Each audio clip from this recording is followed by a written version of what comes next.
जो old variety जिससे इसका उदय हुआ, जो ओल्ड वेराइटी थी उसमें था 2n इक्वल टू 14, मतलब n इक्वल टू 7 था उसमें, और उस वेराइटी से क्या हुआ, उस वेराइटी से ओरिजिनेट हुआ है मॉडर्न व्हीट, है ना। मॉडर्न व्हीट जो है वो उस ओल्ड वेराइटी से ओरिजिनेट हुआ है, उससे इवॉल्व किया है। तो यदि पुरानी वेराइटी के संदर्भ में, पुरानी वेराइटी के रेफरेंस में हम नई वेराइटी को देखेंगे तो हम क्या बोलेंगे, 42 बोले तो 742 से हेक्साप्लाइड हम बोलेंगे दिस इज दी हेक्साप्लाइड वैरायटी। मतलब है कि हम ओल्ड वैरायटी के कॉन्टेस्ट में बात करें, हम ओल्ड वैरायटी के कॉन्टेस्ट में बात करें तो आज का गेहूं हेक्साप्लाइड दिखाई पड़ता है, पर आज के गेहूं के रेफरेंस से बात करें तो वो डिप्लॉइड है। तो अब ये तो बड़ा कंफ्यूजन हो गया। तो हम ऐसा लिखते हैं इसको, ऐसा लिखते हैं इसको हम 2n equal to 6x equal to 42, मतलब आज के गेहूं का, मॉडर्न व्हीट का डिप्लॉइड क्रोमोसोम नंबर है 42, जो कि वास्तव में हेक्साप्लॉइड होता है ओल्ड वैरायटी के रेफरेंस में। तो x का मतलब है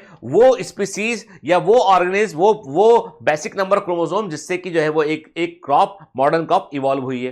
क्लियर? ऐसे लिखते हैं, एक बार समझते हैं फिर देखते हैं। क्रोमोसोम नंबर में दी सिंबल x यूज कर रहे हैं जो बेसिक नंबर ऑफ क्रोमोसोम को बतलाता है। बेसिक नंबर ऑफ क्रोमोसोम का मतलब होता है it is the haploid number of chromosome of N ancient crop, जिससे कि मॉडर्न क्रॉप इवॉल्व किए, जिससे कि मॉडर्न क्रॉप इवॉल्व किए। मैंने बताया अभी आपको एक्स का मतलब क्या है, ये बेसिक नंबर ऑफ क्रोमोसोम को बतलाता है जो कि वास्तव में एंशिएंट क्रॉप का हैप्लॉइड नंबर ऑफ क्रोमोसोम के बराबर होता है। जैसे कि पुराने समय में गेहूं की जो वैरायटी थी वो थी ट्रिटिकम मोनोकोकम, पुराने समय में गेहूं की वैरायटी थी ट्रिटिकम मोनोकोकम, मतलब 2n इक्वल टू 14, और जबकि मॉडर्न वैरायटी है ट्रिटिकम एस्टाइवम, तो जो मॉडर्न वैरायटी ट्रिटिकम एस्टाइवम है वो ट्रिटिकम मोनोकोकम से इवॉल्व की है। तो ट्रिटिकम एस्टाइवम क्या हो गया, 2n equal to.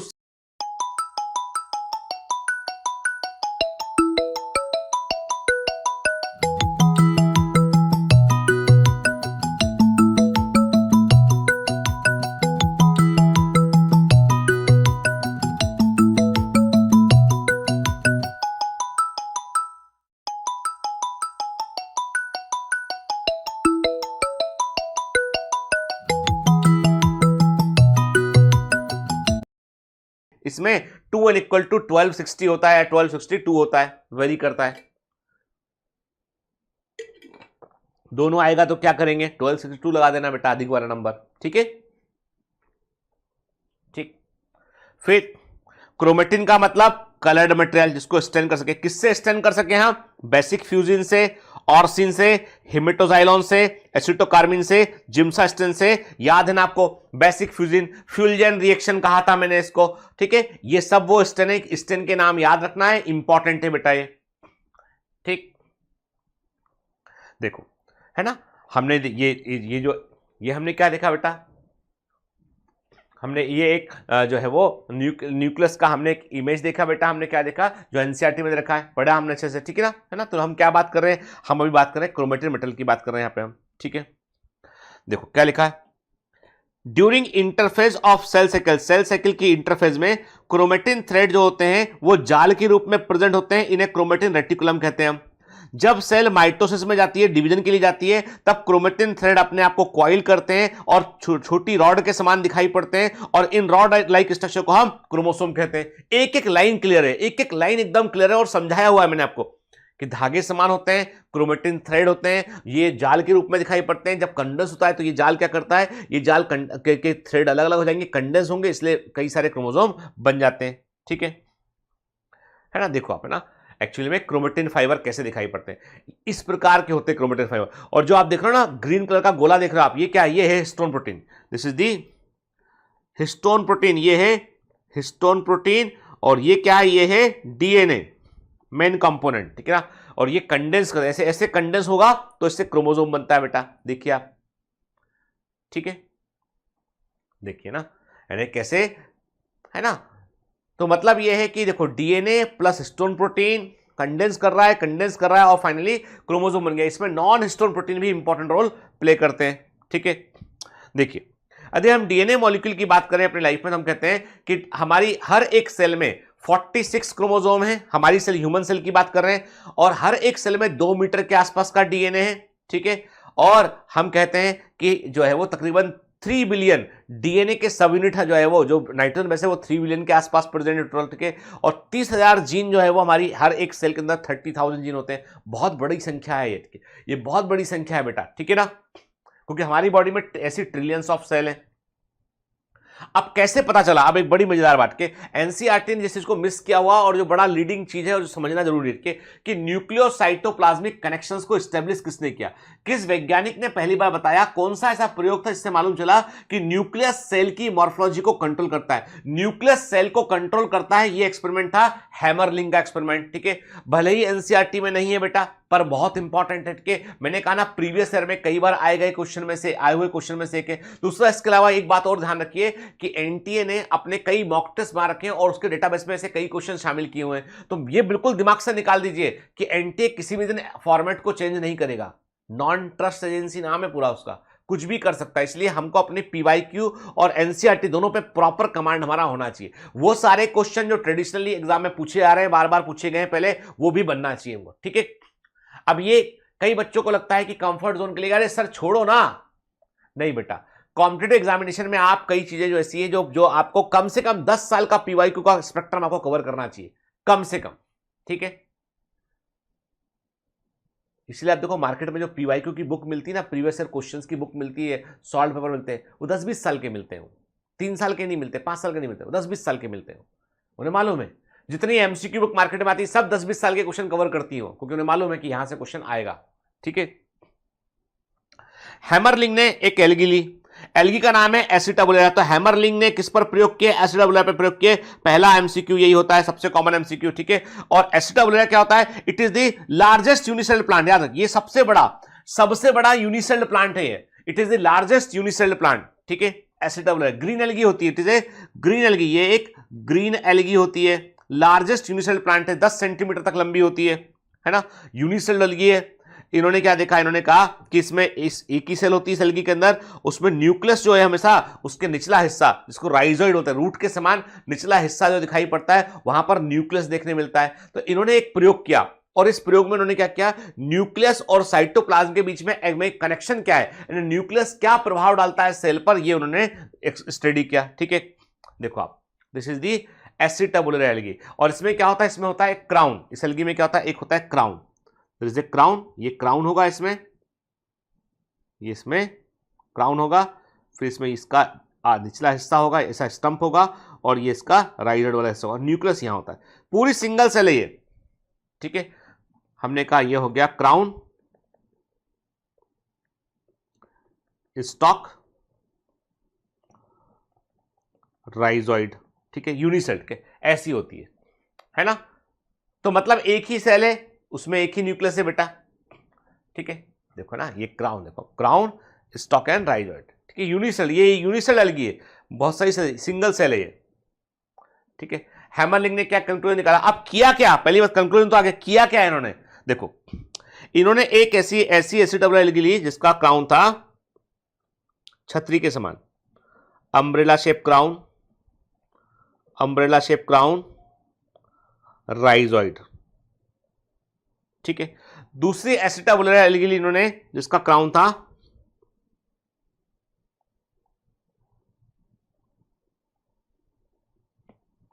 Star shape crown था इसमें,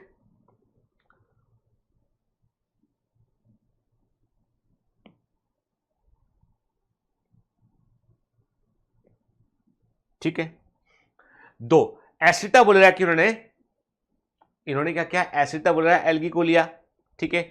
इसमें दो तरह का क्राउन था, एक क्राउन था क्या बेटा, एक में क्राउन था अम्ब्रेला शेप, एक में था स्टार शेप, ठीक है। क्या किया इन्होंने, कट लगाया, इन्होंने कट लगाया, कट लगाया, ठीक है।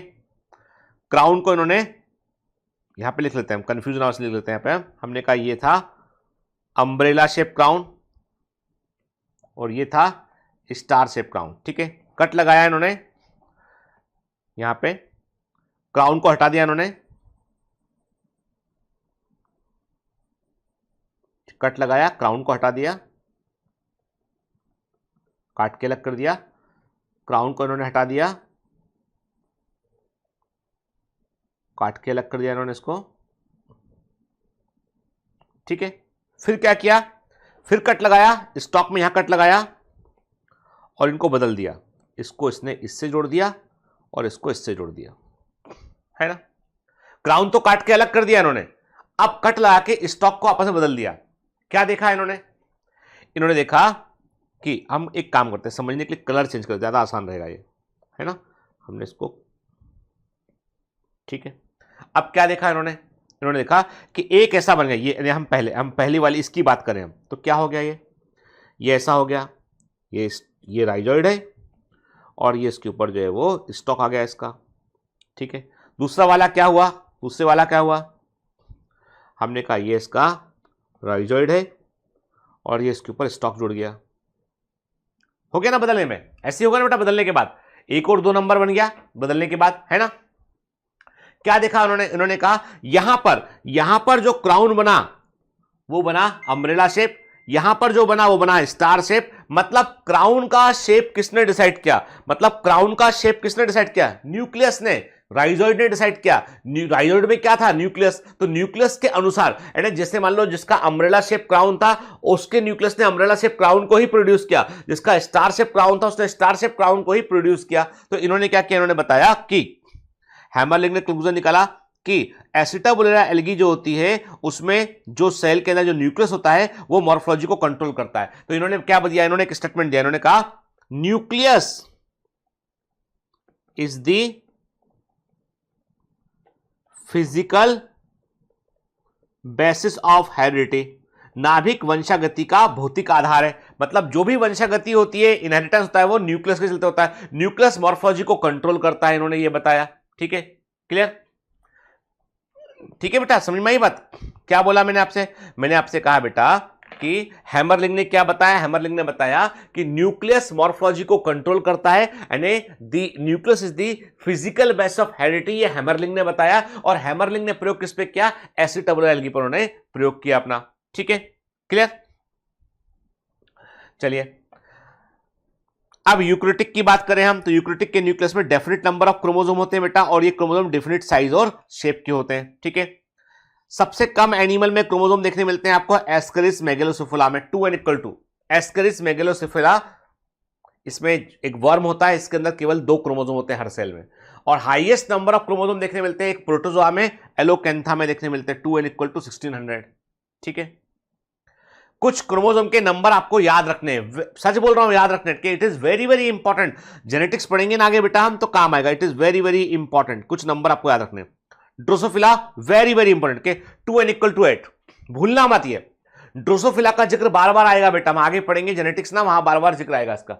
ठीक है, ठीक, भूलना नहीं, बाकी पढ़ लेना, पर जो सबसे इंपॉर्टेंट है मैं बता रहा हूं। फिर दूसरा है macaca rhesus monkey, 2n=42, 2n=42। Pan chimpanzee 2n=48, evolution में भी जिक्र आएगा इसका। ठीक है, होमोसेपियंस ह्यूमंस 2n=46 के जो रेड से लिखे हैं सब इंपॉर्टेंट, तो चारों को भूल, बाकी एक बार पढ़ लेना, भूल जाओ चलेगा, भूल जाओ कोई दिक्कत नहीं बेटा। ठीक है, लेकिन ये 4 Drosophila melanogaster, Rhesus monkey, chimpanzee और ह्यूमन, इनका क्रोमोसोम नंबर आपको याद रहना चाहिए। ठीक है, इसके अलावा Neurospora fungi n=7, सैक्रोमाइसस fungi n=17, पढ़ लेना, अभी भले ही रेड से लिखा है, जहां लिखा हूं वही टिक टिक करना। ठीक है, penicillium fungi n=4, pisum sativum garden pea very very important, very very important, 2n=14, 2n=14। Oryza sativa rice 2n=4x=24, याद रखना। चावल जो होता है वो टेट्रापोलाइड वैरायटी होती है, चावल जो है टेट्रापोलाइड होता है। ठीक है, triticum aestivum very very important, 2n=6x=42, x का मतलब क्या है मैंने एक्सप्लेन किया हुआ आपको, GMS 2n=20। ठीक है, sacrum ऑफिसिनम 2n=80, लाइकोपर्सिकॉन 2n=24, Solanum ट्यूबरसम 2n=48। तो ये जो मैंने टिक करा दी, ये याद रखना बेटा। ठीक है, drosophila, macaca rhesus monkey, pan chimpanzee, homo sapiens, ठीक है, पाइसम सटाइवम और ट्रिटिकम एस्टाइवम, ये आपको याद रखने बेटा। ठीक है ना। फिर जनरली एक क्रोमोसोम में हम एक नॉर्मल क्रोमोसोम, जनरली एक नॉर्मल क्रोमोसोम जो डिवीजन के बाद एक नॉर्मल करने सब क्रोमोसोम डिवाइड हो चुके होते हैं, और एक नॉर्मल क्रोमोसोम जो बनता है जिसके अंदर ऑलरेडी कंटेंट नॉर्मलाइज होता है, डबल डीएनए कंटेंट नहीं होता है। नॉर्मल क्रोमोसोम में क्या होता है, एक सेंट्रोमेर और 2 आर्म होती हैं। सेंट्रोमेयर को हम क्या बोलते हैं, प्राइमरी कॉन्स्ट्रिक्शन भी कहते हैं, ठीक है। ऐसे क्रोमोसोम जिनमें 2 सेंट्रोमेयर होते हैं उन्हें हम बाइसेंट्रिक क्रोमोसोम कहते हैं, मेज में देखने मिलते हैं। PYQ है, एग्जामिनर पूछेगा तो बताना है। ऐसे क्रोमोसोम जिनमें कई सेंट्रोमेयर होते हैं उन्हें पॉलीसेंट्रिक कहते हैं। एक्चुअली इनमें सेंट्रोमेयर कई सारे नहीं होते बल्कि डिफ्यूज सेंट्रोमेयर होता है, सेंट्रोमेयर कई हिस्सों में बिखरा हुआ होता है। ये हमको एस्करिस में और स्पर्गर एल्गी में देखने मिलते हैं। अगेन PYQ है, एग्जामिनर पूछेगा तो बताना है हमको, ठीक है। फिर very very important, some time कभी कभी जेनेटिक डिफेक्ट के चलते क्रोमोसोम में या म्यूटेशन से क्रोमोसोम में सेंट्रोमेयर गायब हो जाता है और ऐसे क्रोमोसोम को हम क्या बोलते हैं, एसेंट्रिक क्रोमोसोम कहते हैं, जो कि एबनॉर्मल होते हैं। एसेंट्रिक क्रोमोसोम में सेंट्रोमेयर नहीं होता है, और ऐसा क्यों होता है, ऐसा म्यूटेशन के चलते होता है, जेनेटिक डिफेक्ट से ऐसा होता है, ठीक है। देखो अब बहुत ध्यान से हमें समझना बेटा कि देखो क्रोमेटिन रेटिकुलम थ्रेड देख रहे हो, उस थ्रेड को हम समझ रहे हैं। थ्रेड के अंदर आपको क्या दिखाई पड़ रहा है, क्रोमेटिन को यदि आप समझोगे तो क्रोमेटिन में आपको दिखाई पड़ रहे हैं डीएनए और हिस्टोन प्रोटीन, ठीक है ना। मेजर जो मेन कंपोनेंट है, मेन कंपोनेंट क्रोमेटिन का क्या होता है, डीएनए और हिस्टोन प्रोटीन होता है बेटा, ठीक है ना। तो इसका मतलब ये कि कुछ ना कुछ अरेंजमेंट होता होगा डीएनए का और हिस्टोन प्रोटीन का, जो क्रोमोसोम को बनाने में रोल प्ले करता है। यानी हम बोल रहे हैं बार बार कंडेंस डिकंडेंस, हमने कहा कि क्रोमोसोम जो है वो डिकंडेंस हो जाएगा तो रेटिकुलम बन जाएगा, कंडेंस होगा तो क्रोमोसोम बन जाएगा, ठीक है। तो इसका मतलब ये वैसी वाली बात हो गई, ध्यान से बात सुना, ये वैसी वाली बात हो गई कि तुमने कभी पतंग उड़ाया है, तुमने कभी पतंग उड़ाया, जब पतंग उड़ाने के लिए हम क्या करते हैं, पतंग उड़ाने के लिए हम धागा लेते हैं, मांझा बोलते हैं ना, मांझा यूज करते हैं, धागा यूज करते हैं, थ्रेड। वो थ्रेड क्या होता है, वो एक प्रकार से समझ लो आपकी, जैसे मैंने आपसे कहा ना कि ये ऐसे एक उस पर रोल होता है, वो क्या बोलते हैं, चरखी बोलते हैं, क्या बोलते हैं, तुम क्या बोलते हो उसको, बताना जरूर कमेंट में। चरखी बोलते हैं हमारे यहाँ, तो उसको महाराष्ट्र में और MP में चरखी बोलते हैं। चरखी होती है ना, उस पर लपेटा होता है, ठीक है ना। जब पतंग उड़ाना हुआ तो धीमे धीमे खोलते चले जाते, पतंग ऊपर उड़ रही होती है। जब पतंग नीचे लाना होता है तो वापस लपेट देते हैं। मतलब वो चरखी, वो जो धागा है, जैसे जैसे होता ना, एक गिट्टी बोलती है जो इस पे खूब सारा धागा होता है, वो थ्रेड जो है वो लपटा गया उस पर तो कंडेंस हो गया, छोड़ा आपने डिकंडेंस होकर थ्रेड लंबा हो गया। मतलब कई फीट लंबा धागा आपने लपेट दिया है। अरे आप अपने जो सिलाई करते हैं उसके जो धागे होते हैं, होता ना धागे, गिट्टी बोलते क्या बोलते हैं उसको, उसके अंदर भी क्या है कि बहुत लंबा धागा है, उसके अंदर आपने उसको लपेट दिया तो छोटा सा हो गया वो। तो इसका मतलब कोई ना कोई व्यवस्था जरूर है सेल के अंदर भी कोई ना कोई व्यवस्था जरूर है जो क्रोमोसोम को बार बार कंडेंस और डिकंडेंस कर रही है। खोल दिया फिर लपेट दिया, फिर खोल दिया फिर लपेट दिया। अब वो व्यवस्था क्या है, ठीक है, वो व्यवस्था क्या, चलो उस पर बात करते हैं। पहले थोड़ा सा क्रोमोसोम को एक बार ध्यान समझते हैं।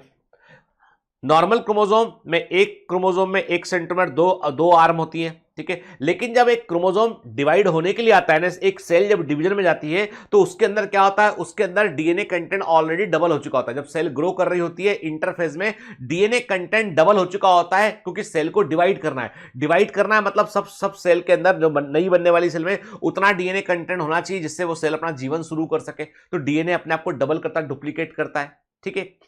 तो इसलिए आपको एक सेंट्रोमेयर पे 2 क्रोमेटिड जुड़े हुए दिखाई पड़ते हैं और इन्हें बोलते हैं सिस्टर क्रोमेटिड। सिस्टर क्रोमेटिड किसे रिप्रेजेंट करते हैं, सिस्टर क्रोमेटिड रिप्रेजेंट करते हैं किसको, डुप्लीकेटेड आर्म को, ठीक है। मतलब इसकी कॉपी ये है, इसकी कॉपी ये, इसकी कॉपी ये, इसकी ये डबल हुए हैं, डुप्लीकेट हुए बेटा, ठीक है। डिवाइड किसको करना है हमें आगे चल के, यहां से काट देना, डिवाइड करना है इसको हमें आगे, ठीक है, क्लियर। तो देखो कोई भी एक क्रोमोसोम जो होता है उसके दोनों क्रोमेटिड आपस, अब ये टर्मिनोलॉजी समझना बेटा, ये टर्मिनोलॉजी अच्छे से समझना। कोई भी एक क्रोमोसोम होता है उसके दोनों क्रोमेटिड आपस में कहलाते हैं सिस्टर क्रोमेटिड, ये दोनों सिस्टर क्रोमेटिड के, और 2 डिफरेंट क्रोमोसोम के क्रोमेटिड कहलाते हैं नॉन सिस्टर क्रोमेटिड। तो सिस्टर क्रोमेटिड मतलब एक ही क्रोमोसोम में एक ही सेंट्रोमेयर से जुड़े हुए क्रोमेटिड, एक ही क्रोमोसोम में एक ही सेंट्रोमेयर से जुड़े हुए क्रोमेटिड सिस्टर क्रोमेटिड। 2 अलग अलग क्रोमोसोम के क्रोमेटिड नॉन सिस्टर क्रोमेटिड होते हैं, ठीक है। होमोलोगस पेयर वर्ड का मतलब क्या होता है, ये सब सेल डिवीजन में काम आएगा। होमोलोगस पेयर का मतलब क्या है, क्रोमोसोम का एक जोड़ा, क्रोमोसोम के जोड़े होते हैं। हमारी बॉडी में 23 पेयर ऑफ क्रोमोसोम है। क्रोमोसोम नंबर 1 एक मदर से आया एक फादर से आया, क्रोमोसोम नंबर 2 एक मदर से आया एक फादर से आया। तो जो क्रोमोसोम का पेयर होता है उसे होमोलोगस पेयर बोलते हैं, कि वो same type of chromosome mother से आया, सेम टाइप क्रोमोसोम फादर से आया है, वो एक पेयर बनाएगा, उसे होमोलोगस पेयर कहते हैं, ठीक है, क्लियर। देखो फिर मैंने आपसे कहा था मेटासेंट्रिक क्रोमोसोम ठीक बीच में सेंट्रोमेयर होगा, आर्म रेशियो 1 होगा, इसका वी शेप का दिखाई पड़ेगा एनाफेज में, दोनों आर्म इसकी इक्वल होंगे, लेंथ की होंगी। फिर मैंने कहा था सब मेटासेंट्रिक क्रोमोसोम, एक आर्म थोड़ी सी बड़ी होगी, एक थोड़ी सी छोटी होगी, और arm ratio slightly more than 1 होगा, एल शेप का दिखाई पड़ेगा एनाफेज में। फिर मैंने आपसे कहा था बेटा, बताया था आपको मैंने, एक्रोसेंट्रिक क्रोमोसोम सेंट्रोमर एक सिरे के पास होगा, आर्म रेशो 1 से अधिक होगा, जे शेप का दिखाई पड़ेगा एनाफेज में। फिर मैंने कहा था कि टीलोसेंट्रिक क्रोमोसोम जो है रॉड शेप का दिखाई पड़ेगा हमें, केवल एक ही आर्म होगी इसमें, और सेंट्रोमर सिरे पर होगा इसमें, टीलोसेंट्रिक क्रोमोसोम। ठीक है, क्लियर? ये हमने देखा था, एक बार फिर से इसको रिकॉल किया हमने, है ना बेटा? ठीक है, अब कुछ बातें दिमाग में रखना है हमको। ह्यूमंस के अंदर टीलोसेंट्रिक क्रोमोसोम नहीं होते। अब ये सब क्या है? ये एग्जामिनर के वो क्वेश्चन है जो एग्जामिनर कभी भी आपसे पूछ सकता है, ठीक है ना? मतलब दीज आर दी क्वेश्चन, इसके लिए एनसीईआरटी में लिखा होना जरूरी नहीं है, जनरल नॉलेज के क्वेश्चन है।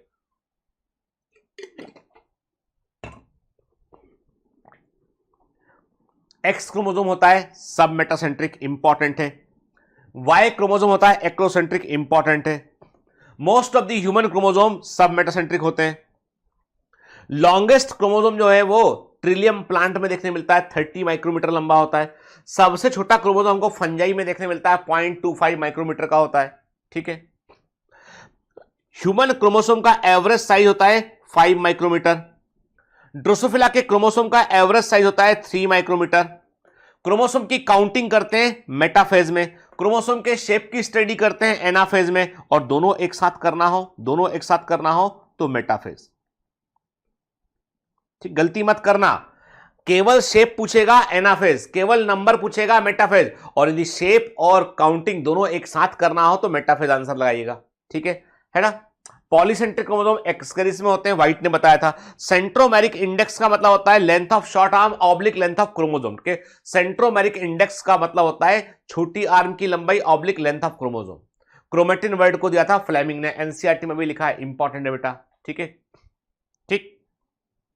आइसोक्रोमोसोम वो क्रोमोसोम होते हैं जिनमें मॉर्फोलॉजिकली और जेनेटिकली आइडेंटिकल आर्म होती है, यानी एक समान, मॉर्फोलॉजी में देखने में एक समान और काम करने में एक समान आर्म होती है, उन्हें आइसोक्रोमोसोम कहते हैं। Very very important, sex chromosome को पहली बार डिस्कवर किया था सीवी मैकलंग ने। पीवाईक्यू इंपॉर्टेंट क्वेश्चन है बेटा जूलॉजी के अंदर। ठीक है, सेक्स क्रोमोसोम को डिस्कवर किया था सीवी मैकलंग ने। नॉर्मल क्रोमोसोम को एटोसोम कहते हैं। सेक्स क्रोमोसोम जो कि मेल और फीमेल डिसाइड करते हैं उन्हें हम एलोसोम कहते हैं। इंपॉर्टेंट है, ठीक है। नॉर्मल क्रोमोसोम को हम एटोसोम कहते हैं, और ऐसे क्रोमोसोम जो जेंडर या सेक्स डिसाइड करते हैं उन्हें हम एलोसोम कहते हैं। एक्स क्रोमोसोम की डिस्कवरी की थी हैनकिंग ने, एक्स ह्यूमन एक्स क्रोमोसोम की डिस्कवरी की थी हैनकिंग ने, और वाई क्रोमोसोम को खोजा था स्टीवन और मैकलंग ने। ह्यूमन वाई क्रोमोसोम को खोजा था स्टीवन और मैकलंग ने। ठीक है, ट्रिलियम और ट्रिडेस्केंशिया प्लांट में सभी क्रोमोसोम मेटासेंट्रिक होते हैं। Again PYQ, out of the box question, PYQ. ठीक है, ट्रिलियम और ट्रिडेस्केंशिया प्लांट में सभी क्रोमोसोम मेटासेंट्रिक होते हैं, याद रखिए। कभी यह मत सोचना बेटा कि जिसमें ज्यादा क्रोमोसोम होंगे वो ज्यादा डेवलप होगा, ऐसा नहीं। कि यदि इवोल्यूशन के पॉइंट ऑफ व्यू से बोले आप, जिसमें ज्यादा जीन्स वो इवॉल्व, ज्यादा क्रोमोसोम वो इवॉल्व, नहीं। नंबर ऑफ क्रोमोसोम या नंबर ऑफ जीन मैटर नहीं करता है, क्वालिटी मैटर करती है। कितने घंटे पढ़ते हो तुम, ये मैटर नहीं करता है। जिन घंटों में तुम पढ़ते हो, कितने इफेक्टिवली पढ़ते हो, वो मैटर करता है। हो सकता है 18 घंटे पढ़कर वो आउटपुट ना निकाल पा रहे हो जो 6 घंटे पढ़ के कोई निकालता हो। तो इसलिए पढ़ने की क्वालिटी पर फोकस कीजिए, संख्या पर बात मत कीजिए। ठीक है, संख्या कंफ्यूजिंग होती है, क्वालिटी कभी भी कंफ्यूज नहीं करती है। ठीक है, the number of chromosome that a species possesses has no basic significance. The thing that matters is the quality of gene on the chromosome, not their number. ठीक है, ऐसे क्रोमोसोम जिनमें आर्म इक्वल आर्म होती है आइसोब्रेकियल chromosome कहते हैं, और जिनमें अनइक्वल आर्म होती है उन्हें हम हेट्रोब्रेकियल क्रोमोसोम कहते हैं। ये सब टर्मिनोलॉजी है बेटा, और टर्मिनोलॉजी वाले क्वेश्चन है। ठीक है, तो जिनमें आर्म बराबर होती है आइसोब्रेकियल क्रोमोसोम, आर्म बराबर नहीं होती है हेट्रोब्रेकियल क्रोमोसोम। ठीक है, फिर एनसीईआर नीट 2019 एग्जाम में आया हुआ। ठीक है, पी आर्म क्या होती है, क्यू आर्म क्या होती है क्रोमोसोम की। अब ये तो एनसीईआरटी में कहीं नहीं है, पर आया है बेटा एग्जाम में। ठीक है, तो मैं आपसे कह रहा हूं बेटा कि जो मैं पढ़ा रहा हूं ना उस पर पूरा भरोसा रखिए। ठीक है, आप यदि मुझ पर भरोसा नहीं करेंगे तो फिर आप कंफ्यूज रहेंगे, आपको वो नहीं मिलेगा जो चाहिए आपको। बायोमेंटर में आपको भरोसा रखना पड़ेगा। तो मैं कह रहा हूं 360 आउट ऑफ 360 बायोलॉजी में आएगा आपका, एक क्वेश्चन भी गलत करके नहीं आएंगे, नॉट अ सिंगल क्वेश्चन। और मेडिकल कॉलेज के अंदर भी टॉपर बनेंगे क्योंकि आपके बेसिक फंडामेंटल एकदम क्लियर है आपके, और वो जरूरी है, वो है ना। मतलब केवल ये एग्जाम, ये जो एग्जाम होता है ना इसलिए होता था कि आपके बेसिक फंडामेंटल स्ट्रांग हो ताकि आप मेडिकल कॉलेज की पढ़ाई को संभाल सके आप। नहीं तो यहां वहां जाके डब्बा गोल हो जाएगा, पूरा जिंदगी पूरी बर्बाद नजर आएगी। इसलिए ट्रेनिंग को एकदम सोचो कि you are in the process of making doctor. NEET तो एक पड़ाव है, नीट एक पड़ाव है बेटा, इसके आगे बहुत आगे जाना है। ठीक है, चलिए। तो पी आर्म का मतलब क्या होता है? पी का मतलब होता है पैटिट, छोटा।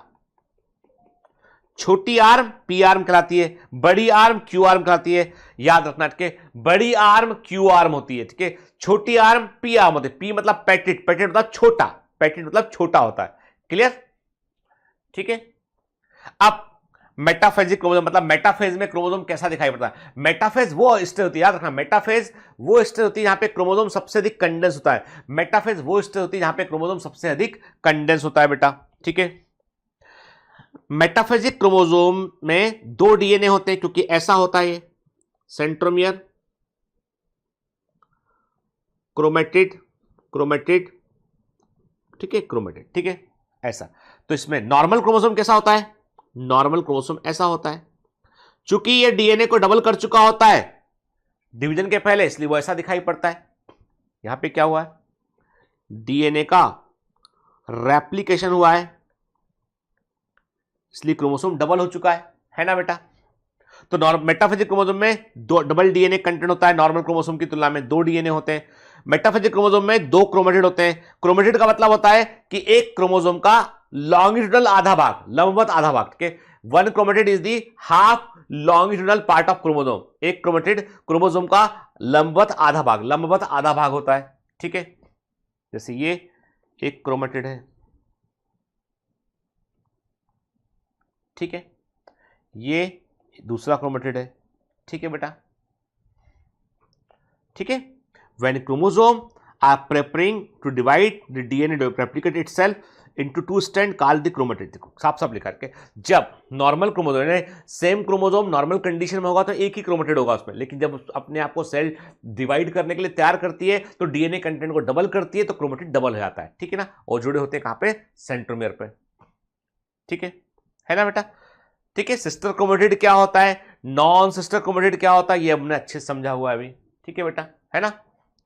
एक क्रोमेटिड, अब एक क्रोमेटिड कैसा होता है वो बोल रहा है आपसे कि यदि आप देखोगे इसको, ठीक है, हम इमेजिन करते हैं, हम डायग्राम आते हैं। हमने कहा सेंट्रोमियर,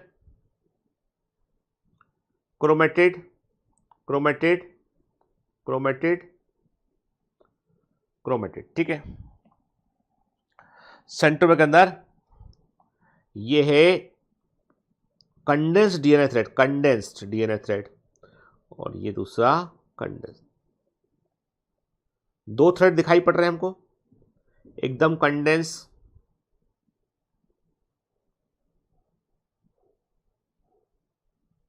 ठीक है। क्या बोला हमने? इन थ्रेड को हमने बोला धागे, निमेटा मतलब धागे, क्रोमोनिमेटा बोला इनको हमने। 2, हर एक क्रोमेटिड में 2 क्रोमोनिमेटा है, रफ डायग्राम बनाया मैंने, समझाया। हर एक क्रोमोसोम में 2 क्रोमोनिमेटा है। क्रोमोनिमेटा का मतलब है ऐसा डीएनए जैसे जो प्रोटीन कोटेड होता है, प्रोटीन कोटेड डीएनए होता है, इसका डायमीटर 100 एंगस्ट्रॉम होता है। मतलब एक मेटाफेजिक क्रोमोसोम में 2 क्रोमेटिड है, एक क्रोमेटिड में 2 क्रोमोनिमेटा है, तो एक मेटाफेजिक क्रोमोसोम में टोटल क्रोमोनिमेटा कितने हो गए? 4 हो गए वो, ठीक है। क्रोमोसोम का जो सिरा होता है उसे बोलते हैं टीलोमियर। इसे क्या बोलते हैं? इसे बोलते हैं हम टीलोमियर, ठीक है। टीलोमियर टर्म को दिया था मुलर ने, ठीक है। टीलोमियर क्या होते हैं? नेगेटिव चार्ज के होते हैं। 2 टीलोमियर दोनों 2 नेगेटिव चार्ज एक दूसरे को रिपल करेंगे, मतलब 2 क्रोमोसोम एक पास पास आके दी फ्यूज होने की कोशिश करेंगे। 2 क्रोमोसोम यदि पास पास आकर फ्यूज होने की कोशिश करेंगे, तो यदि 2 क्रोमोसोम पास पास आकर फ्यूज होने की कोशिश करेंगे तो टीलोमियर को रिपल करेगा, नेगेटिव नेगेटिव को रिपल करता है, ठीक है। क्लियर? देखो ध्यान से, एक एक चीज को बेटा बहुत अटेंटिव होकर सुनो और समझो, ठीक है। काइनेटोकोर प्रोटीन से बने होते हैं, सेंट्रोमियर के दोनों तरफ देखने मिलेंगे आपको। फिर आप क्रोमेटिड देख रहे हो, 2 अलग अलग क्रोमेटिड देख रहे हो आप, ठीक है। पेयर ऑफ सिस्टर क्रोमेटिड दिखाई पड़ रहा है ना। क्रोमेटिड के अंदर क्या होगा? एक क्रोमेटिड में 2 क्रोमोनिमेटा होंगे बेटा। क्रोमोसोम के सिरे को क्या बोलेंगे? टीलोमियर बोलेंगे उसे हम, देखिए। Very very important. और जहां पे क्रोमोनिमेटा थोड़ा ज्यादा कंडेंस होगा और मोती के समान दिखाई पड़ेगा, जहां पर क्रोमोनिमेटा ज्यादा कंडेंस होगा और हमें एक बीड के समान दिखाई पड़ेगा, उसे बोलते हैं क्रोमोमियर। क्या बोलते हैं? क्रोमोमियर बोलते हैं उसे। ठीक है, ये टर्मिनोलॉजी ध्यान रखना है आपको, ये किसी किताब में नहीं मिलेगी आपको, एग्जाम में आता है। ठीक है, किसी किताब में नहीं मिलेगी आपको, बहुत मुश्किल है मिलना। ठीक है, अभी तो जो किताबें लिखी जा रही है बायोलॉजी में वो एकदम कचरा है पूरी। ठीक है, टोटल गार्बेज है।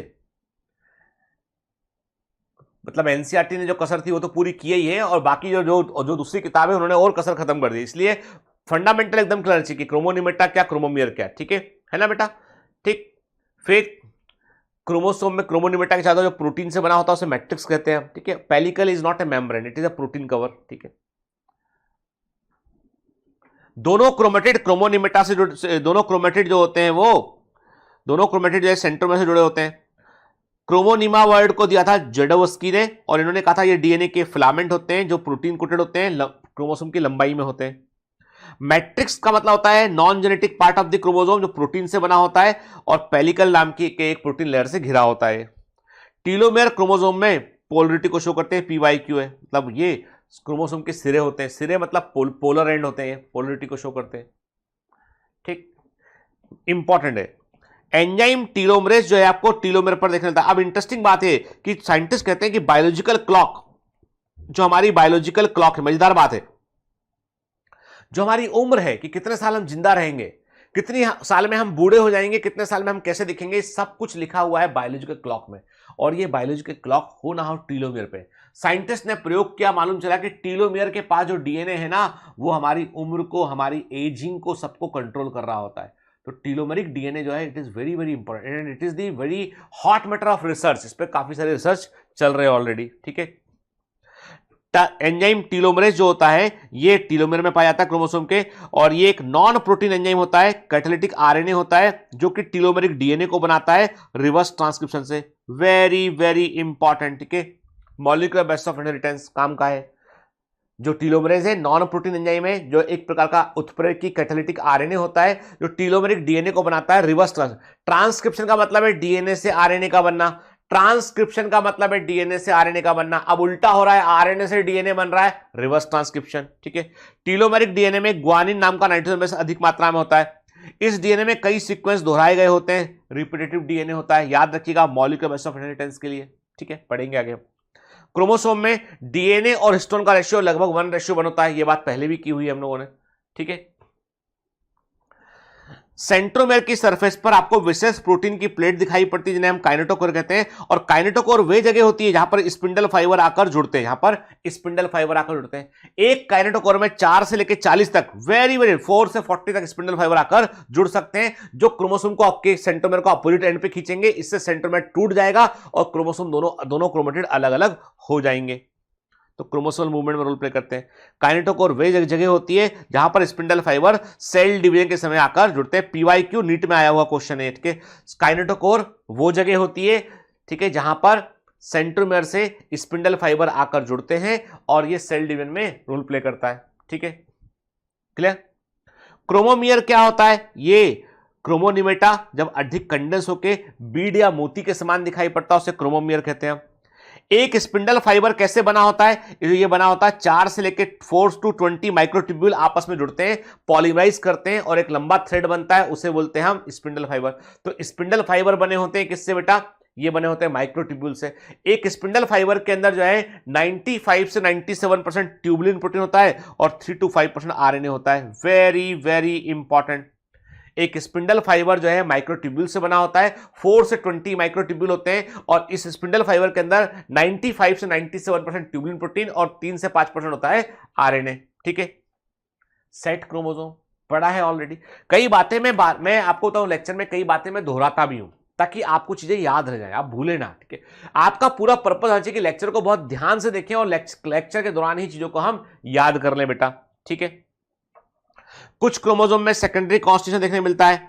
इसके नीचे जो हिस्सा होता है उसे हम सैटेलाइट कहते हैं, ट्रेबेंट कहते हैं। ठीक है, और ऐसे क्रोमोसोम को सेट क्रोमोसोम कहते हैं जिनमें सैटेलाइट होता है। सेट का फुल फॉर्म मैंने बताया था साइनो एसिड थाइमोन्यूक्लियोनिको, और सेट पोर्शन में आपको थाइमोन्यूक्लिक एसिड देखने मिलता है, इसलिए इसको हम क्या बोलते हैं? सेट पोर्शन कहते हैं, सेट क्रोमोसोम कहते हैं।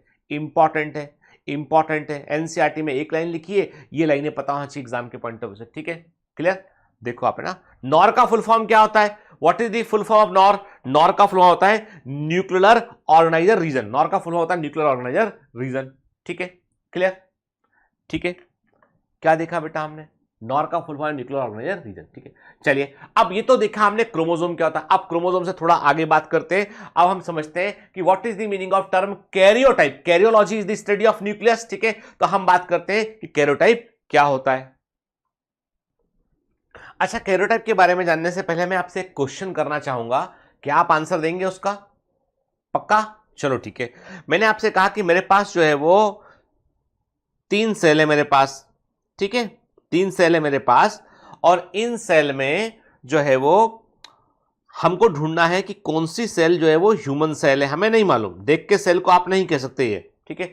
तीनों सेल एक समान दिख रही हैं। हमने क्या किया, हमने इसके न्यूक्लियस से जो है क्रोमोसोम को निकाला और एक हमने चार्ट तैयार किया, ठीक है। हमने देखा कि जो सेल ए है, ठीक है, आप आंसर देंगे बाद में, मुझे मैं आपसे क्वेश्चन करूंगा बेटा, ध्यान से डिटेल को ध्यान सुनो, ठीक है। एक सेल ए है, एक सेल बी है और एक सेल सी है, ठीक है। सेल ए जो है उसमें है 42 क्रोमोसोम, सेल बी में है 46 क्रोमोसोम, सेल सी में है 46 क्रोमोसोम। तो बताओ कौन सी ह्यूमन सेल नहीं होगी? ढूंढना हमें ह्यूमन सेल है, पर आपने झट से कहा कि सर जिस सेल के अंदर 42 क्रोमोसोम है वो ह्यूमन सेल नहीं है, क्योंकि ह्यूमंस के अंदर जो है 46 क्रोमोसोम होते हैं, ठीक है। अब आपसे मैंने पूछा बताओ कौन सी ह्यूमन सेल है, आपने कहा बी और सी दोनों ह्यूमन सेल हो सकती है दोनों में, लेकिन हमको और डिटेल चाहिए। तो मैंने आपसे कहा कि जो सेल बी है इसमें आपको टाइप ऑफ क्रोमोसोम आपको देखने मिल रहे हैं 4 टाइप के। यहां पे टाइप ऑफ क्रोमोसोम देखने मिल रहे हैं आपको 3 प्रकार के। टाइप का मतलब क्या, मेटासेंट्रिक, सब मेटासेंट्रिक, एक्रोसेंट्रिक, टीलोसेंट्रिक, 4 तरह के हो गए, है ना। मैंने कहा आपसे क्रोमोसोम के टाइप सेंट्रोमेर के आधार पे, मेटासेंट्रिक, सब मेटासेंट्रिक, एक्रोसेंट्रिक और टीलोसेंट्रिक, ठीक है। तो हम क्या देख रहे हैं, हम देख रहे हैं सेल बी में चारों प्रकार के सब मेटासेंट्रिक, एक्रोसेंट्रिक, टीलोसेंट्रिक, चारों प्रकार के क्रोमोसोम प्रेजेंट है। और सेल सी में जो है वो 3 प्रकार के क्रोमोसोम प्रेजेंट है, मेटासेंट्रिक, सब मेटासेंट्रिक और एक्रोसेंट्रिक। अब बताओ, आपने झट से कहा, यदि आपने ध्यान से लेक्चर सुन रहे हो तो आपने झट से बोला कि sir cell C is the human cell. क्यों? क्योंकि आपने बताया था अभी एक पॉइंट में कि टीलोसेंट्रिक क्रोमोसोम ह्यूमन बीइंग में नहीं होते। मैंने आपको बताया था ना कि टीलोसेंट्रिक क्रोमोसोम ह्यूमन बीइंग में नहीं होते, तो ये तो आंसर नहीं हो सकता है, ठीक है, भले ही 46 क्रोमोसोम। इसका मतलब यह है कि आपने दी गई सूचनाओं के आधार पर, आपने दी गई इंफॉर्मेशन के आधार पर सेल को पहचान लिया। आपने कहा 46 क्रोमोसोम में ह्यूमन सेल हो सकती है, 42 ह्यूमन सेल नहीं हो सकती है। आपने कहा क्रोमोसोम यदि टीलोसेंट्रिक प्रेजेंट है इसके अंदर तो ह्यूमन सेल नहीं है, वो कोई और सेल है, किसकी है नहीं मालूम, पर ह्यूमन सेल नहीं है। ह्यूमन सेल में टीलोसेंट्रिक क्रोमोसोम नहीं होते। इसका मतलब क्रोमोसोम की अपनी कैरेक्टरिस्टिक होती है, उस क्रोमोसोम में कितने क्रोमोसोम प्रेजेंट है, किस तरह के क्रोमोसोम प्रेजेंट है, इन कैरेक्टर के आधार पर हम एक स्पीसीज को पहचान सकते हैं, एक स्पीसीज की पहचान ये बन सकते हैं, इसे बोलते हैं कैरियोटाइपिंग। क्या बोलते हैं? कैरियोटाइप कहते हैं। देखते हो क्या लिखा है, देखो, देखिए गौर से, आपको मैंने ये चार्ट दिखाया, आपसे बोला बताओ इस चार्ट को देखो। आपने कहा कि मैंने कहा ह्यूमन का है या नहीं है, आपने कहा झट से सर ह्यूमन का है, ये 23 पेयर ऑफ क्रोमोसोम दिखाई पड़ रहे हैं। अब मैंने आपसे एक क्वेश्चन वो पूछा, बताओ ये मेल का है कि फीमेल का है, बताओ ये चार्ट मेल का है कि फीमेल का है, जल्दी जल्दी देखें कौन बताता है आंसर, है ना। आपने कहा सर ये मेल का है, क्योंकि 23rd पेयर सेक्स क्रोमोसोम का होता है और यहां पे दोनों क्रोमोसोम बराबर नहीं है, एक छोटा एक बड़ा है, मतलब ये XY क्रोमोसोम है। फीमेल का होता तो दोनों क्रोमोसोम एक समान दिखाई पड़ते, फीमेल में होता है XX और मेल में होता है XY। तो ये जो कैरियोटाइप है, ये जो चार्ट है वो मेल को रिप्रेजेंट करता है, ठीक है, क्लियर। तो इसका मतलब karyotype is the group of characteristic that identify a set of chromosome of a species। अभी समझा हमने, कैरियोटाइप लक्षणों का वह समूह होता है जिसकी मदद से हम एक प्रजाति के क्रोमोसोम समूह को पहचान पाते हैं, और इसके ग्राफिकल रिप्रेजेंटेशन को हम ईडियोग्राम कहते हैं, ठीक है। ईडियोग्राम को तैयार किस आधार पर करते हैं हम? लेंथ ऑफ क्रोमोसोम, पहले लॉन्ग क्रोमोसोम देन उसके बाद शॉर्ट क्रोमोसोम, ठीक है, एंड एक क्रोमोसोम को घटते हुए क्रम है, बड़े क्रोमोसोम पहले रखाते हैं, छोटे बाद में आते हैं, ठीक है। आर्म रेशो, पहले मेटासेंट्रिक क्रोमोसोम को अरेंज करोगे, उसके बाद सब मेटासेंट्रिक, देन एक्रोसेंट्रिक, फिर टीलोसेंट्रिक, है ना, आर्म रेशो के अकॉर्डिंग। सबसे पहले metacentric chromosome, then submetacentric chromosome, then acrocentric chromosome, then the telocentric chromosome, ठीक है। नॉन क्रोमोसोम को पहले रखोगे आप नॉर्मल क्रोमोसोम के ऊपर, ठीक है, और हेट्रोक्रोमेटिन और यूक्रोमेटिन रीजन का डिस्ट्रीब्यूशन। अब ये क्या होता है हम आगे बात करते हैं, ठीक है। तो हम समझ गए बात को कि क्रोमोसोम की कैरेक्टरिस्टिक को देखकर हम एक स्पीशीज को पहचान सकते हैं, ठीक है। इडियोग्राम में क्रोमोसोम को हम डिक्रीजिंग ऑर्डर में रखते हैं, यानी बड़ा क्रोमोसोम पहले, छोटा बाद में, याद रखना, ठीक है ना बेटा। देखो भूलना नहीं, इंपॉर्टेंट है, ह्यूमन जेनेटिक्स के पॉइंट ऑफ व्यू से इंपॉर्टेंट पॉइंट है। ह्यूमन कैरियोटाइप को, मनुष्य के कैरियोटाइप को जो है वो 7 ग्रुप में बांटा गया है। 7 क्रोमोसोम के ग्रुप बनाए गए हैं, A B C D E F G, ठीक है। यानी ह्यूमन कैरियोटाइप में आपको ग्रुप दिखाई पड़ते हैं, तो 7 ग्रुप में जो 23 क्रोमोसोम है हमारे, 23 पेयर ऑफ क्रोमोसोम, उनको 7 समूह में बांटा है हमने, A B C D E F जी।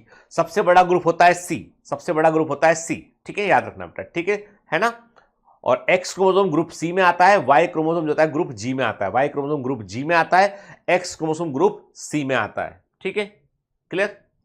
अब क्या सर इसका मतलब क्या है, इसका सिग्निफिकेंस क्या है इसका? अरे भाई इसका बड़ा सिग्निफिकेंस है, लोगों ने इसका बहुत भारी मिसयूज किया हुआ है, एमनियोसेंटेसिस, ठीक है। सेंटेसिस वर्ड का मतलब है इंजेक्शन से फ्लूइड को निकालना, पैरासेंटेसिस, ऐसे कई वर्ड यूज करते हैं, ठीक है। सेंटेसिस मतलब है एक सुई से बॉडी फ्लूइड को निकालना, ठीक है। एमनियोटिक फ्लूइड को निकाल रहे हो तो एमनियोसेंटेसिस। एमनियोटिक फ्लूइड क्या होता है, ये फीटस के अंदर हम देखते हैं जब जो है वो मां के गर्भ में बच्चा होता है ना, उसके आसपास एक जो है वो वाटर फिल्ड कैविटी होती है, एमनियोटिक कैविटी होती है, उसमें एमनियोटिक फ्लूइड भरा होता है जो बच्चे की सुरक्षा करता है। उस एमनियोटिक फ्लूइड को इंजेक्शन से निकालते हैं, उसके अंदर फीटस की सेल भी कुछ प्रेजेंट होती है, और उन सेल का से न्यूक्लियस निकाल के उसकी कैरोटाइपिंग करते हैं, मालूम चल जाता है कि मेल है कि फीमेल बेबी। सोचो लेबोरेटरी में मालूम चल जाएगा कि बच्चा मेल है कि फीमेल है, कि भाई एक्स एक्स मिला फीमेल है, एक्स वाई तो मेल है। तो क्या करते थे लोगों ने इस टेक्निक का मिसयूज किया, एमनियोसेंटेसिस को पब्लिक यूज के लिए बैन कर दिया गया।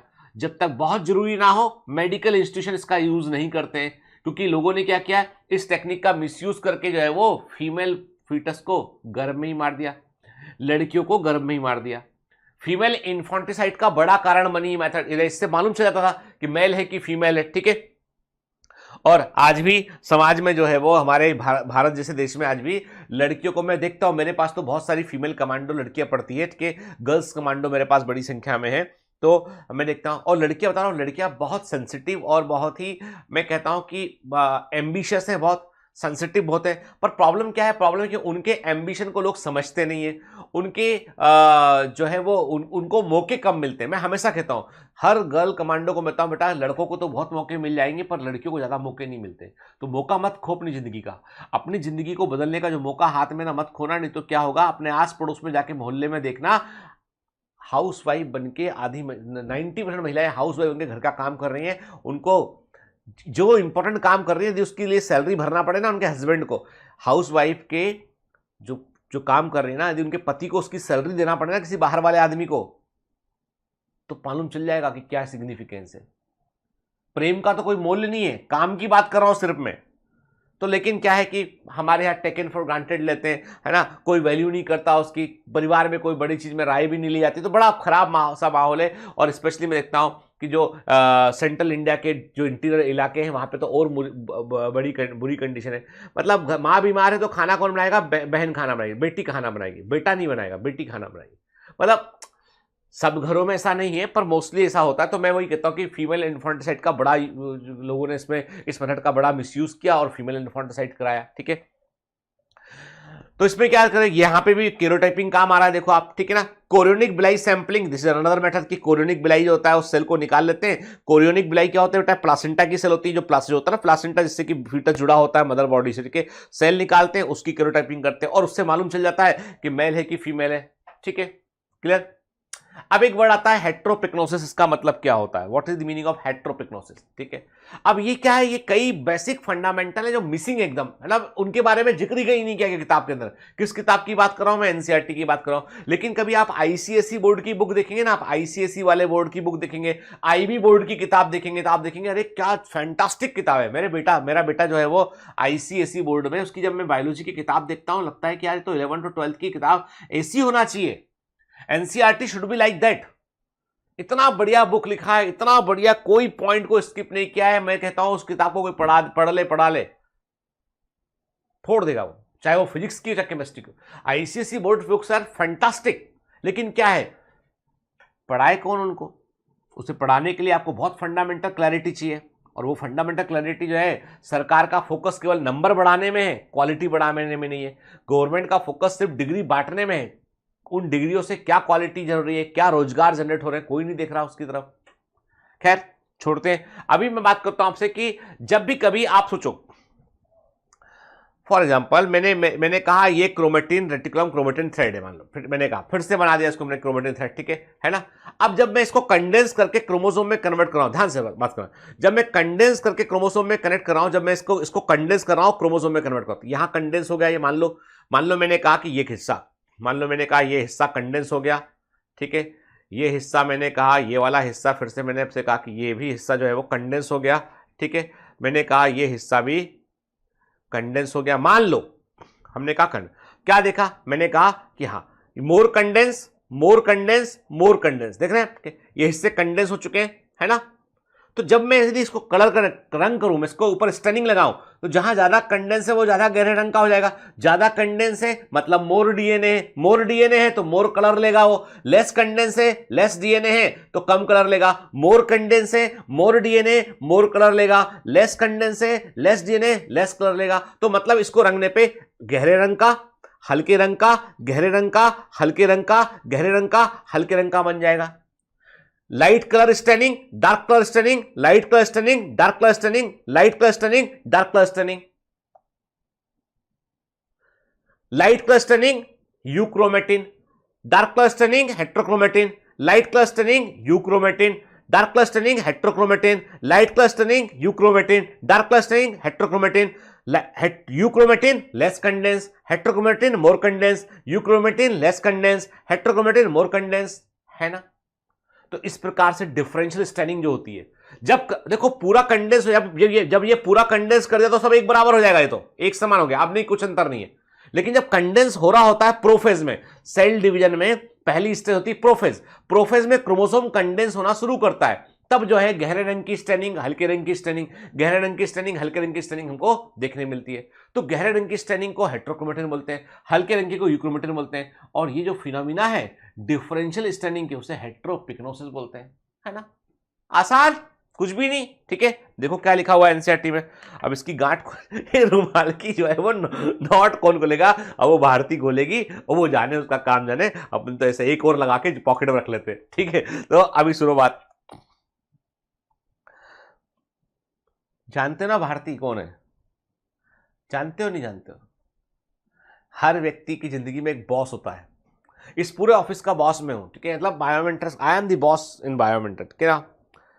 लेकिन हर बॉस का भी एक बॉस होता है, टेनिंग टेनिंग, और वो मतलब क्या बोलूं मैं, इसके आगे मतलब मेरी आंखें नम हो जाएंगी, मुझे जो है वो अरे आप बोलोगे सर मैडम तो इतनी स्वीट है, अरे भाई मीठी चीजें जहरीली भी होती है, ठीक है ना। Sugar is not good for health, ठीक है मजाक कर रहा हूं, बोल मत देना कोई वीडियो काट कर डाल दे कहीं पर, तो मतलब बेकार में मुसीबत हो जाती है ना, ठीक है। अभी लाइट बात है यार, हंसी मजाक की, तुम मतलब बेकार में इसको ला के, मतलब हम लोग जो है ना, मेरा मतलब आप मुझसे पूछोगे कि सर आपको मैडम कहाँ मिली, तो मेरा जो है वो मैडम से मेरा लव मैरिज है, प्रेम विवाह है, ठीक है ना। मतलब पसंद किया एक दूसरे को हमने, लेकिन ये तुम्हारी उम्र में नहीं किया, गलत फहमी मत रहना, कोई गलत फहमी मत कर। तुम्हारी उम्र पढ़ने की उम्र है ना, तुम पढ़ लो अभी, कि हमको हम डॉक्टर बन चुके थे, तब हम डॉक्टर बन चुके थे, वो अपना ग्रेजुएशन कर चुकी थी, वो है ना, वो यूपीएससी के लिए पढ़ रही थी, हम भी यूपीएससी के लिए पढ़ रहे थे। और कोचिंग क्लास के दो सिग्निफिकेंस होते हैं, पहला तो ये होता है कि आप एग्जाम निकाल लेते हैं अच्छे से पढ़ेंगे तो, दूसरा एग्जाम नहीं निकाल पाते हैं क्योंकि कोई और मिल जाता है आपको, है ना।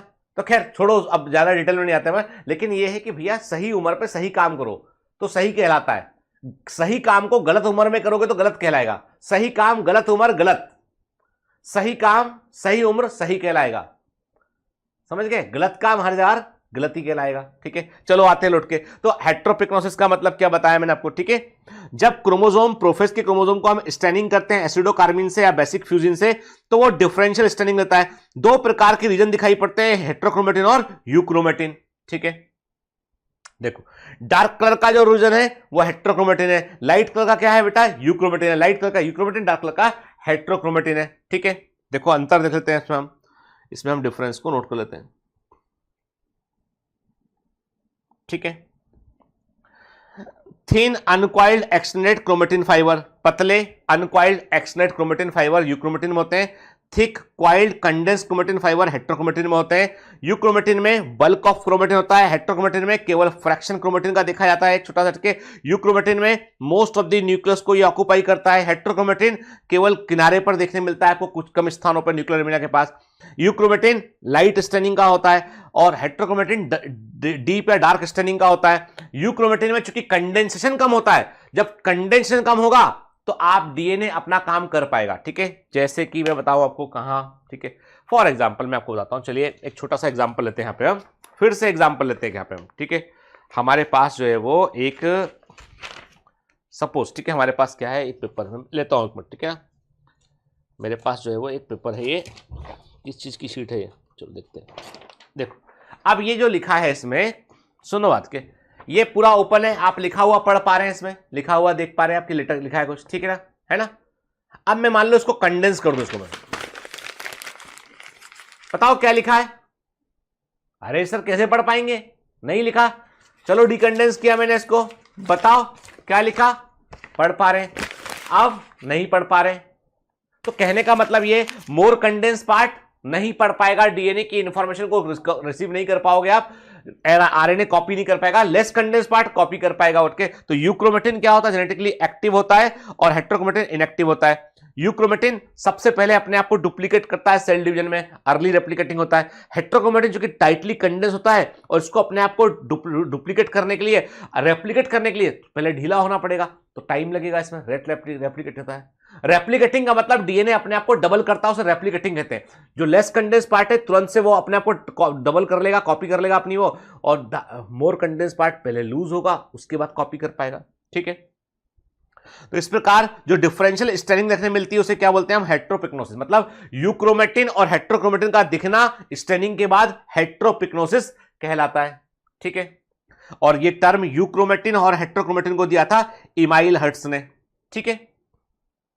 देखो ना ये क्रोमोसोम के अच्छा बताओ, ये देख रहे हो आप, ये ह्यूमन स्लाइड है ना, ये ह्यूमन सेल के कैरोटाइप है कि नहीं है, नहीं है। ये क्यों नहीं है, क्योंकि टीलोसेंट्रिक क्रोमोसोम तुमको यहां पर दिखाई पड़ रहा है, ठीक है, क्लियर।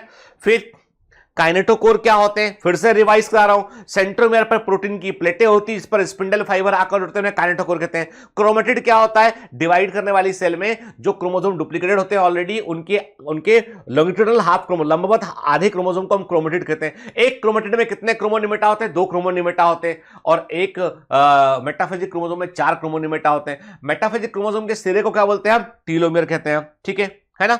फिर ये हमने कैरोटाइप देखा बेटा, है ना, ठीक है। 3 ग्रुप में बांटा इसको हमने, क्लियर, ठीक है। याद रखिए जो क्रोमोनिमेटा होते हैं बेटा, क्रोमोनिमेटा धागे, क्रोमोनिमेटा क्या थे, क्रोमेटिड के अंदर धागे थे। क्रोमोनिमेटा क्या चीज थी बेटा, मैंने कहा था प्रोटीन कोटेड डीएनए जो होते हैं उन्हें क्रोमोनिमेटा कहा था। एक क्रोमेटिड में 2 क्रोमोनिमेटा होते हैं और ऐसे 2 क्रोमेटिड में 4 क्रोमोनिमेटा होते हैं। ये क्रोमोनिमेटा एक दूसरे पे कॉइलिंग करते हैं। जब भी कभी कंडेंसेशन होगा ना तो कॉइलिंग होगी बेटा, तो वो कॉइलिंग किस तरीके की, इस पर बात करते हैं हम, ठीक है, इंपॉर्टेंट है। The coiling of chromonemata is of 2 type, very very important, exam में आया हुआ क्वेश्चन, ठीक है। क्रोमोनिमेटा की कॉइलिंग जो है 2 प्रकार की होती है, पैरानेमिक कॉइलिंग और प्लेक्टोनेमिक कॉइलिंग। पैरानेमिक कॉइलिंग सिंपल कॉइलिंग होती है, आसानी से अलग अलग हो सकती है और ये म्यूसिस में देखने मिलती है। प्लेक्टोनेमिक कॉइलिंग जो है टाइट कॉइलिंग होती है, आसानी से सेपरेट नहीं होती है, माइटोसिस में देखने मिलती है। तो सेल डिवीजन जो अगला चैप्टर हम पढ़ेंगे ना, तो उसके पहले हम समझ गए कि जो क्रोमोनिमेटा है उसकी कॉइलिंग के टाइप में भी फर्क होता है। पैरानेमिक कॉइलिंग मियोसिस में देखने मिलती है, प्लेक्टोनेमिक कॉइलिंग आपको माइटोसिस में देखने मिलती है। लूज कॉइलिंग पैरानेमिक है, टाइट कॉइलिंग प्लेक्टोनेमिक है, ठीक है।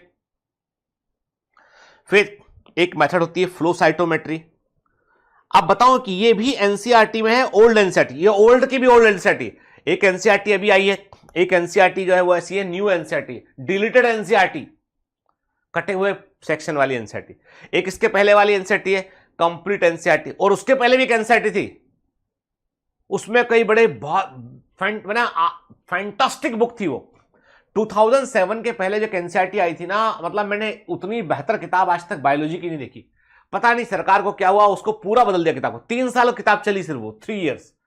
वो जिस लेवल पे वो किताब लिखी गई थी ना, वो फैंटास्टिक मतलब था कि आपको मतलब पढ़ने वाले को पढ़ने का मजा आ जाए, पढ़ाने वाले को पढ़ाने का मजा आ जाए, ऐसी बुक थी वो।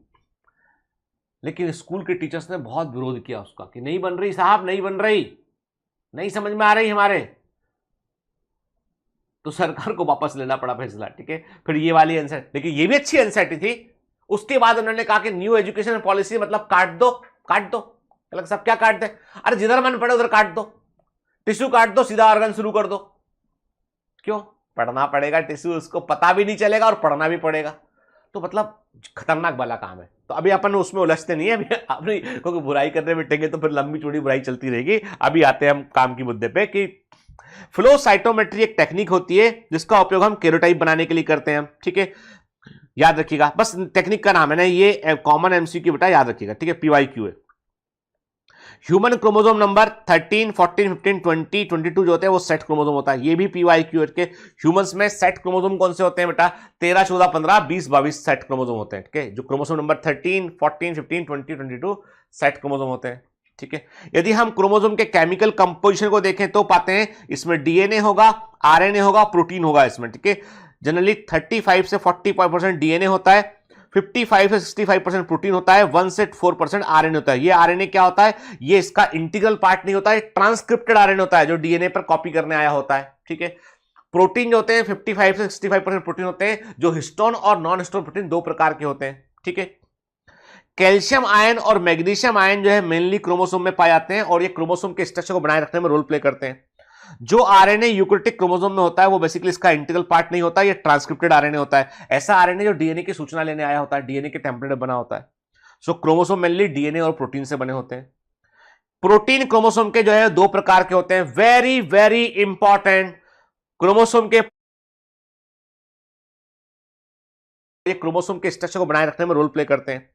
जो आरएनए यूकैरियोटिक क्रोमोसोम में होता है वो बेसिकली इसका इंटीग्रल पार्ट नहीं होता, ये ट्रांसक्रिप्टेड आरएनए होता है। ऐसा आरएनए जो डीएनए की सूचना लेने आया होता है, डीएनए के टेम्पलेट बना होता है। सो क्रोमोसोम मेनली डीएनए और प्रोटीन से बने होते हैं। प्रोटीन क्रोमोसोम के जो है दो प्रकार के होते हैं, वेरी वेरी इंपॉर्टेंट। क्रोमोसोम के प्रोटीन दो प्रकार के होते हैं, हिस्टोन प्रोटीन और नॉन हिस्टोन प्रोटीन। ये जितना हम पढ़ रहे हैं ना बेटा, ये मॉलिक्यूलर बेसिस ऑफ इनहेरिटेंस में भी काम आएगा, जेनेटिक्स में भी काम आएगा। हिस्टोन प्रोटीन और नॉन हिस्टोन प्रोटीन देखते हैं। पहले बात करते हैं हिस्टोन प्रोटीन की। हम याद रखना बेसिक फंडामेंटल क्वेश्चन, ये होते हैं क्षारकीय प्रकृति के, बेसिक नजर के, these are the basic protein के, ये क्षारकीय प्रकृति के प्रोटीन होते हैं।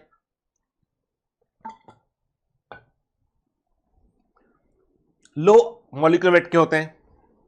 ठीक है, इनमें अमाइनो एसिड ट्रिप्टोफैन नहीं होता है, पीवाईक्यू। लेविन के अनुसार ये 5 तरह के होते हैं, H1, H2A, H2B, H3, H4, PYQ। H1 lysine rich होता है, H2A और H2B स्लाइडली लाइसिन रिच होते हैं और H3, H4 आर्जिनिन रिच होते हैं। मतलब हिस्टोन प्रोटीन में कौन से अमीनो एसिड अधिक मात्रा में पाए जाते हैं? लाइसिन और आर्जिनिन।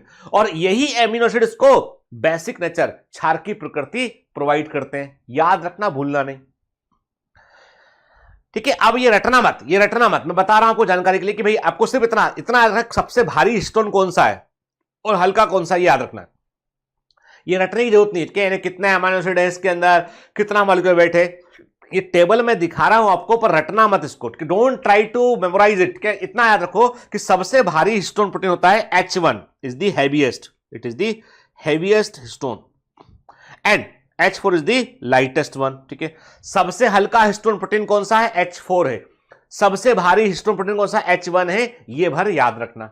ठीक है, फिर सभी हिस्टोन प्रोटीन में पॉजिटिव चार्ज होता है, डीएनए पर नेगेटिव चार्ज, हिस्टोन पर पॉजिटिव चार्ज, और दोस्ती इसी की होती है। आपको एक बात बताऊं मजे की, लाइफ में कई बार रिलेशनशिप असफल क्यों होते हैं? कई बार हम लोग जो जिस व्यक्ति को उससे के तरफ अट्रैक्ट होते हैं, जिसे प्रेम करते हैं, वो हमारी जिंदगी में आता है, लाइफ में आता है, और थोड़े समय के बाद झगड़े शुरू होने लगते हैं। थोड़े समय के बाद हमको लगता है कि कहां फंस गए, थोड़े समय के बाद हमको लगता है कि अब ब्रेकअप हो जाना चाहिए। ठीक है, लाइफ में रिलेशनशिप जो है वो कई बार जो है वो सस्टेन क्यों नहीं कर पाते? क्योंकि दो बड़े कारण है। पहला तो यह है कि आप अपने जैसा मत ढूंढिए। आप बिल्कुल अपनी कॉपी ढूंढेंगे तो समान को रिपल करता है, नंबर एक। बिल्कुल अपने जैसा व्यक्ति ढूंढना बहुत बड़ी, अब इसका मतलब है कि मैं तो अच्छा इंसान हूं तो क्या बुरा ढूंढ लूं मैं? साहब, मैं तो जो है वो दुनिया का भला चाहने वाला हूं तो क्या दुनिया का बुरा जाने वाला ढूंढ लूं मैं? नहीं, अच्छा या बुरा की बात नहीं चल रही, यहां पे बात चल रही है कि कुछ क्वालिटीज कि भाई आपको सम एवरी टाइम सामने वाला व्यक्ति जो आपकी लाइफ में वो आपको अम्यूज करना चाहिए। आपके लिए वो हर बार एक नई पहली टाइप है कि ये कैसे, अच्छा ये भी कर।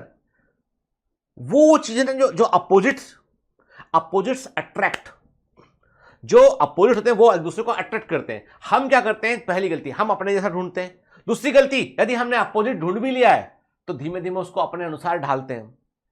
मैं तो ऐसा नहीं करता, तुम ऐसा क्यों करती हो? देखो, मैं ऐसा नहीं करती, तुम ऐसा क्यों करते हो? तुम भी ऐसा क्या करो। सेम सेम बनाने की कोशिश चल रही है। जब दोनों सेम सेम बन गए, सेम सेम को रिपल करता है, अब झगड़ा शुरू। समझ रहे हैं बात को?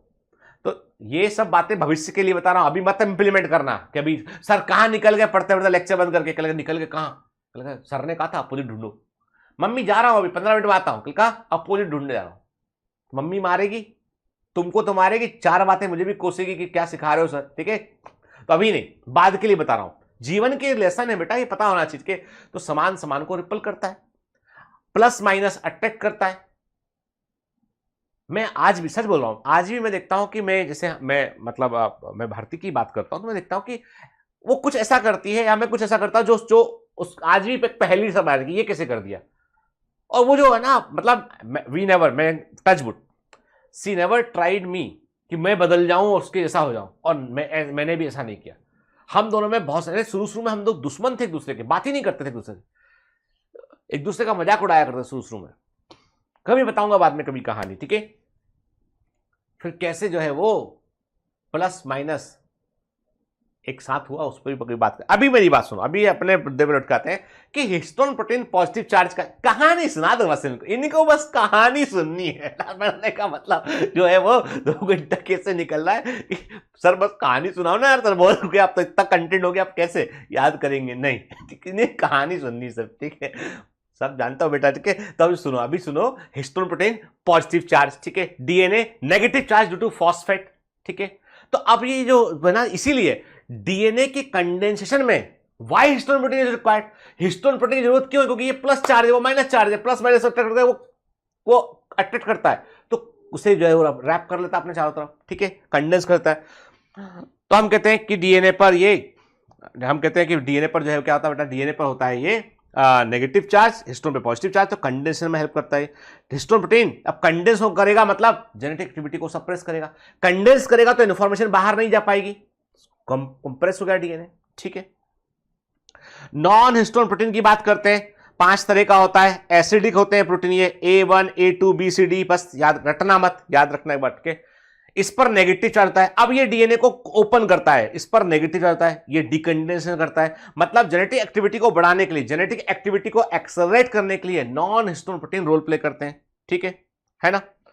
चलिए, ये है हिस्टोन प्रोटीन से बने हुए ऑक्टेमर 8 मॉलिक्यूल, और ये है डीएनए। डीएनए अपने आप को ऐसे लपेटा होता है, मतलब ये है कि डीएनए हेलिक्स की एक पर्टिकुलर पैकेजिंग होती है, मतलब ये है कि डीएनए हेलिक्स की एक पर्टिकुलर पैकेजिंग होती है, मतलब ये है कि डीएनए हेलिक्स की एक पर्टिकुलर पैकेजिंग होती है। कैसे वो अपने आप को कंडेंस और डिकंडेंस कर पाते हैं, और इसी पैकेजिंग को दे रखा है कहां पर, ये आपके 11th क्लास के एनसीईआरटी के इस चैप्टर में नहीं दे रखा है, ये कहां दे रखा है उन लोगों ने। एनसीईआरटी कुछ भी कर सकती है, वो एक मूवी देखी थी स्त्री, कि वो स्त्री कुछ भी कर सकती है, वैसे एनसीईआरटी है, ठीक है। तो I am not against using the, बस वो मतलब जेंडर वाइज की बात नहीं कर रहा हूं मैं, मूवी का रेफरेंस लिया मैंने कि वो एनसीईआरटी है, कुछ भी कहीं भी लिख सकती है, वो एनसीईआरटी कुछ भी कहीं भी लिख सकती है। तो एनसीईआरटी ने क्या किया, इस क्रोमोसोम के हिस्से को उठाकर डाल दिया 12th में, ठीक है, पैकेजिंग ऑफ डीएनए हेलिक्स। तो अभी हम अगली क्लास में जो पढ़ेंगे वो 12th वाला हिस्सा पढ़ेंगे, ठीक है ना, यहीं पे सम अप कर लेंगे हम, फिर वहां नहीं पढ़ेंगे हम, जो जहां पढ़ लेंगे फिर वो वहां नहीं पढ़ेंगे। ये मेरा अपना सीक्वेंस है, उसको फॉलो कीजिए आप, ठीक है। आपको 360 आउट ऑफ 360 चाहिए, मुझे आपको दिलवाना है, मुझे रिजल्ट अच्छा रखना है अपना, तो मेरे को फॉलो कीजिए, ठीक है। चलो मिलते हैं अगली क्लास में, बाय बाय।